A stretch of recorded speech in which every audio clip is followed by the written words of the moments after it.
माझं नमन माय मराठीला,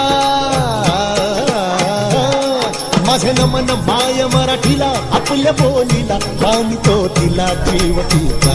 असे ही रत्न हिराची खाण, कलेची असे हिला बहुजा, असे हिला तुम्ही जनाची वाण. करूया चला हिचा बहुमान जी जी जी, करूया चला हिचा बहुमान जी. सण आला हो, आला हो गुढी पाडव्याचा.